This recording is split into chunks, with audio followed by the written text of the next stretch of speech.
more bloody than what's being experienced in Ukraine. Ask our Vietnamese friends, our Vietnamese brothers, ask our Cambodian brothers.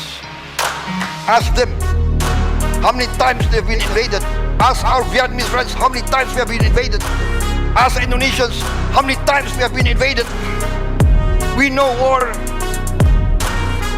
Halo Sobat Update Pertahanan, kali ini kita akan melihat momen Bapak Prabowo Subianto dicecar dengan pertanyaan tajam oleh para delegasi Eropa.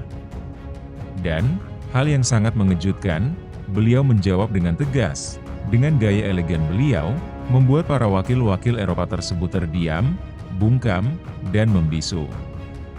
Langsung saja kita saksikan video singkatnya dari Update Pertahanan.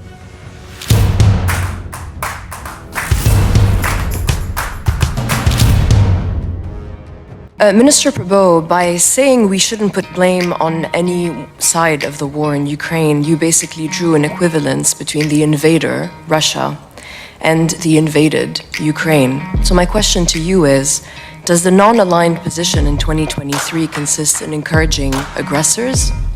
Minister Prabowo, I have a similar question about Myanmar. President Jokowi said earlier this year that Indonesia had a particular history that it could share with Myanmar's generals about its transition to democracy. You were present during those events in 1998, and you have been an active participant in Indonesia's democracy for the last 20 years. So I wonder, in your particular capacity, what advice you would give to Myanmar's generals if you had the chance. Thank you. So my question to the Minister Prabowo is, as Indonesia is a ASEAN chairman for this year, how Indonesia can walk closely together with Thailand, which is another ASEAN member, and China, which is ASEAN partner, to mitigate or if possible to address the Myanmar crisis. Also like to refer to the proposals from Minister Prabowo to solve the conflict in Ukraine.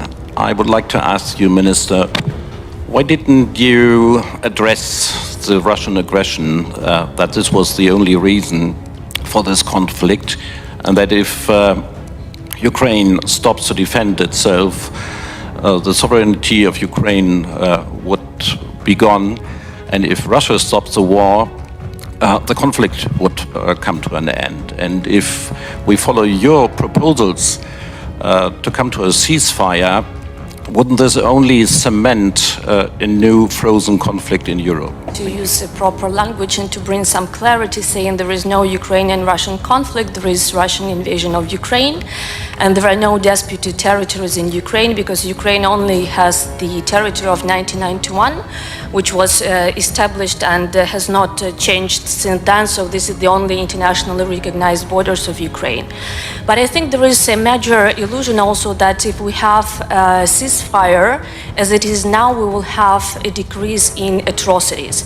Actually, I think that it will only bring not to cessation of atrocities, but actually to increase in them, giving Russia a free hand in raping Ukrainian women, in killing civilians, and also in kidnapping Ukrainian children from the occupied territories. So I do think that we have to be very clear in what we say. John, thank you. I don't know if I can answer these questions in 3 minutes, but I will try. Several questions insinuated that I'm equating between the invader and the invaded. I think this is an emotional reaction. But what I'm putting forward is conflict resolution. I'm not saying which side is right or wrong. And I think this is being taken mistakenly, because Indonesia's position is very clear. In the United Nations, we voted against the Russian invasion. We voted. You can check our voting record. We are not talking about right or wrong. I'm just proposing that we attempt at conflict resolution, and this has been done historically. Please Please, our European friends, please do not think in terms of 5 or 10 years. Think in terms of 50 years. We in Asia, we have our share of conflict, of war. Maybe more disastrous, more bloody than what's being experienced in Ukraine. Ask our Vietnamese friends, our Vietnamese brothers, ask our Cambodian brothers. Ask them how many times they've been invaded. Ask our Vietnamese friends how many times we have been invaded. Ask Indonesians how many times we have been invaded. We know war. We want to resolve. We want to help. But again, it's up to the two parties. What is the United Nations for? If not for conflict resolution? Why is a proposal for a demilitarized zone so taken as if it's not rational? We have a demilitarized zone in Korea. We had a demilitarized zone between North and South Vietnam. We had a demilitarized zone in the Sinai.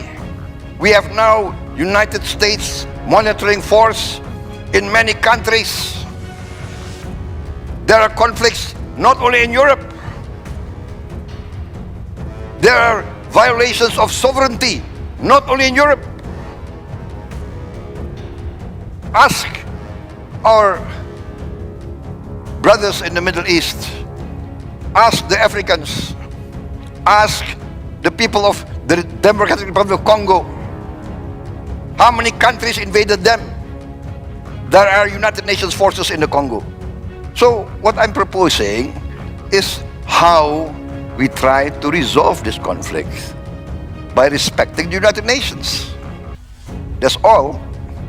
I'm not equating aggression with the aggressors.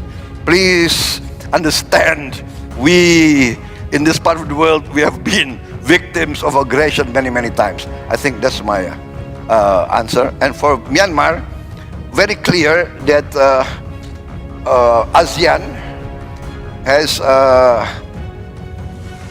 not accepted the authoritarian and the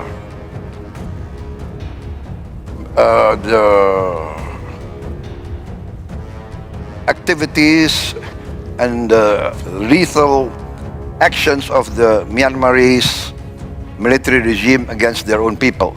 So that is very clear.